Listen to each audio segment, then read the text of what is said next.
এবার 4 নম্বর, 2 নম্বর আরও পরে করব, 4 নম্বরটা আগে করে নেই।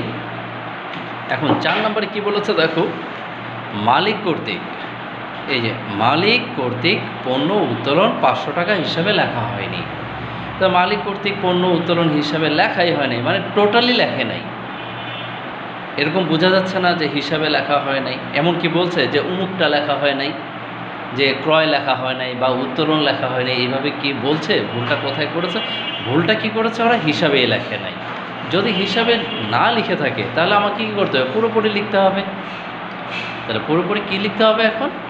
যে উত্তোলন হিসাব ডেবিট, যেহেতু মালিক কর্তৃক পণ্য উত্তোলন, উত্তোলন হিসাব ডেবিট, ক্রয় হিসাব ক্রেডিট। ক্রয় টোটালি তো লেখে নাই, তাহলে পণ্য উত্তোলন লেখো ডেবিট, পণ্য উত্তোলন হিসাব ডেবিট, আর হচ্ছে ক্রয় হিসাব ক্রেডিট। তাহলে এখানে ভুলের আরেক রকম ধরন পেলাম, কি টোটালি লেখে নাই। যদি টোটালি না লেখে তাহলে সেটা আরও সুবিধা আমাদের জন্য, কারণ কি নর্মাল জাবেদাটা দিয়ে দিব, তাহলেই হয়ে গেল। এবার আসি ওই যে 2 নাম্বার যে অংশটুকু গ্যাপ রেখেছি, হ্যাঁ, তাহলে 2 নাম্বারটার যে গ্যাপটা রেখেছি সেই 2 নাম্বারের কি বলেছে? যন্ত্র বিজ্ঞাপন হিসাবে ডেবিট পাশের যোগফল 500 টাকা বেশি দেখানো হয়েছে। কথাটা কি বলছে? যে বিজ্ঞাপন হিসাবে ডেবিট পাশের যোগফল 500 টাকা বেশি দেখানো হয়েছে। এবার কি টাকাটা বেশি দেখায় ফেলছে কোন জায়গায়? বিজ্ঞাপন হিসাবে। তো আমরা ওই যে বললাম না যে বিজ্ঞাপন দেখা গেল কি 5000 জায়গায় 500 লিখে ফেলছে, বা 500 জায়গায় 5000 লিখেছে, বা 4000 জায়গায় 4500 লিখে ফেলছে। তার মানে কি 500 টাকা বেশি লিখে ফেলছে। ওরা বলে দিচ্ছে স্পষ্ট করে। তাহলে বিজ্ঞাপন যদি বেশি লিখে ফেলে আমার কি করা উচিত? কমানো উচিত না? তাহলে কমাই দিলে কি হবে? বিজ্ঞাপন ক্রেডিট হয়ে যাবে না? আমরা জানি ডেবিট আইটেম কমাতে গেলে কি করতে হবে? ক্রেডিট করতে হয়। তাহলে আমরা এখন বিজ্ঞাপনকে কী করবো? ক্রেডিট করে দেবো। তাহলে যাবেতে কী হবে? বিজ্ঞাপন হিসাব ক্রেডিট। 2 নাম্বার, বিজ্ঞাপন হিসাব ক্রেডিট, ক্রেডিট পাশে লিখছি আগে। তাহলে ডেবিটটা কী হবে?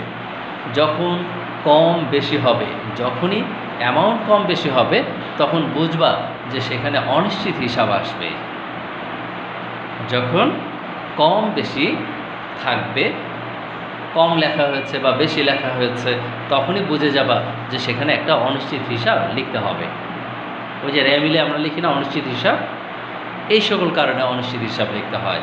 তাহলে এখানে যেহেতু বিজ্ঞাপন বেশি লিখছে, এটাকে আমরা কমাই দিলাম, তাহলে উল্টা দিকে কি হবে? ডেবিট দিকে নাম হবে অনিশ্চিত হিসাব।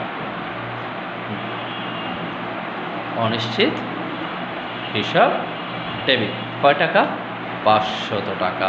আমরা কি বুঝতে পারছি? পারা যাবে এটা? তাহলে এই 4টা আমাদেরকে জাবেদা প্রস্তুত করতে বলছে খতে। তাহলে আমরা এটা লিখে দিই। কত খ করেছে? 22-এর খ লিখে দিলাম। 22-এর খ। কয় নাম্বার? না, কতে কয়ের বিষয়গুলো ভিন্ন, সেটা আমরা পরে আলোচনা করব। এবার আমরা গ করে ফেলি। গতে বলছে কি যে অনিশ্চিত হিসাবের খতিয়ান প্রস্তুত করো। তার খতিয়ান কিভাবে প্রস্তুত করতে হয় সেটা আমরা এখন দেখি। এখন আমরা খতিয়ান করব। আমরা জানি যে কোনো হিসাব প্রস্তুত করা মানে কি? সেটা খতিয়ান। আমাকে বলছে অমুক হিসাব প্রস্তুত করো, তার মানে খতিয়ান প্রস্তুত করো। তো খতিয়ান তো আর বলবে না, না বলে বলবে যে অনিশ্চিত হিসাব প্রস্তুত করো। তাহলে আমাদের এখানে তারপরও বলে দিয়েছে, দেখো প্রশ্নে গ নাম্বারে, যে এই যে গতে বলছে অনিশ্চিত হিসাবের খতিয়ান প্রস্তুত করো। তো খতিয়ান শব্দটা ওরা যদি উল্লেখ নাও করতো তাও এটা খতিয়ানই প্রস্তুত হয়। এখন দেখো ব্র্যাকেটের মধ্যে লেখা আছে অনিশ্চিত হিসাবের উদ্বৃত্ত ছিল 1000 টাকা, পাশে লিখছে ক্রেডিট। তার মানে কি অনিশ্চিত হিসাবের একটা ব্যালেন্স ছিল। কত ব্যালেন্স ছিল? 1000 টাকা ব্যালেন্স ছিল। তাহলে আমরা এখানে ফার্স্টে লিখে দেব ব্যালেন্স। ব্যালেন্স লিখে 1000 টাকা লিখব ক্রেডিট, এই যে ব্যালেন্সের ঘরের ক্রেডিট সাইডে, যেহেতু বলছে ক্রেডিট তাই ক্রেডিট। এতটুকু ক্লিয়ার? বুঝছে এটুকু?